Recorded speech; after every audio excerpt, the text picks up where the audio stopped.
Breaking news है असां share कंदा हलूं। करोंडी भरपास वारनि इलाइक़नि में उड़ी जी वबा ते ज़ाब्तो न अची सघियो आहे। वधीक हिकु ॿार फौत थी वियो आहे। ॻोठ सूमर हालेपोटो में उड़ी विगे 2 वरनि जो पाशा फौत थी वियो आहे। 15 खां वधीक ॿार उड़ी में मुब्तला आहिनि।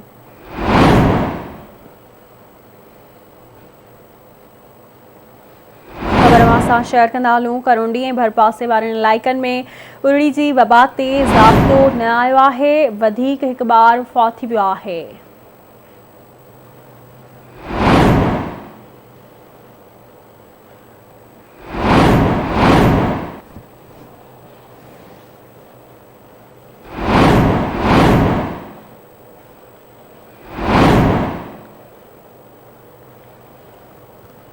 तफ़सील मालूम कंदासीं करोंडी मां अली हबीब रतड़ खां। जी अली हबीब, अपडेट कजो, कहिड़ा तफ़सील आहिनि?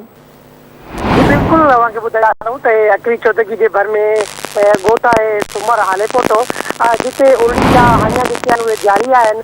तव्हांखे ॿुधाईंदो हलां त काल्ह गुज़िरियल हिकिड़ो ॿारड़ो 3 साला मासूम बादशाह पहुतो ऐं अॼु ॿियो ॿारड़ो पहुतो आहे 2 साला पाशा।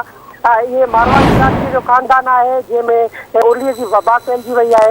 तव्हांखे इहो ॿुधाईंदो हलां त सिहत खाते जी टीम उते पहुची करे सैंपलिंग कई है, जंहिंजा जुज़ा जेके आहिनि उहे इस्लामाबाद सैंपलिंग लाइ उमानिया विया आहिनि। असां राब्तो कयो तालका हेल्थ ऑफिसर सां डॉक्टर नज़र हुसैन राजपर ॿुधायो त हिननि जी सैंपलिंग जे लाइ जुज़ा जेके आहिनि उहे लेबोरेटरी लाइ उमानिया विया आहिनि इस्लामाबाद। जीअं ई उतां जी रिपोर्ट ईंदी उन खां बाद में उन्हनि जो इलाज मज़ीद कयो। वॾी महिरबानी मुंहिंजी अपडेट